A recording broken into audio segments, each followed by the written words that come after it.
Alors, que retenir de ce test raté? Déjà, soyons honnêtes, un seul test ne suffit pas pour juger définitivement d'une technologie.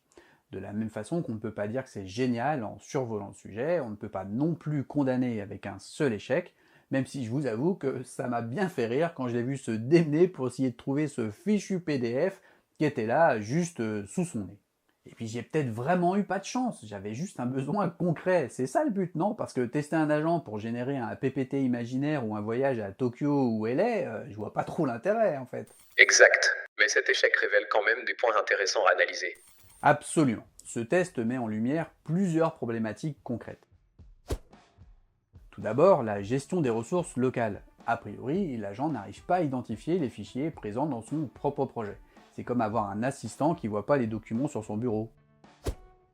Une autre manière de le formuler, c'est une logique de recherche défaillante. Au lieu de vérifier d'abord ses ressources locales, l'agent part directement chercher sur Internet. Une approche contre-intuitive pour un outil censé être intelligent. Un vrai agent aurait d'abord fait l'inventaire de ce qu'il a sous la main. Et le troisième problème, c'est les limitations techniques qui ne sont pas communiquées. L'agent promettait de traduire et de générer un PDF, mais révèle ensuite ses limitations. Pas d'API de traduction, pas de génération PDF native. Et enfin, une expérience utilisateur frustrante. Entre des recherches web inutiles et des limites découvertes en cours de route, l'expérience est décevante.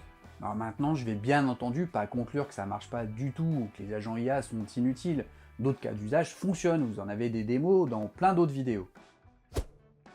Cet échec révèle un problème plus profond, je pense, dans l'écosystème IA actuel. Entre la pression concurrentielle et l'attente des utilisateurs, des entreprises lancent des fonctionnalités pas encore abouties. Le mode agent de ChatGPT en est un exemple. C'est un prototype mis en production trop tôt. Les capacités énoncées ne correspondent pas à la réalité d'usage. OpenAI pressé par Grok, Claude, Gemini et les autres, ça donne parfois des lancements prématurés.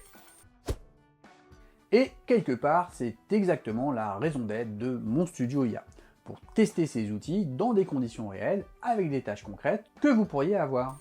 Donc plutôt que de croire le marketing, on teste pour vous. C'est ça.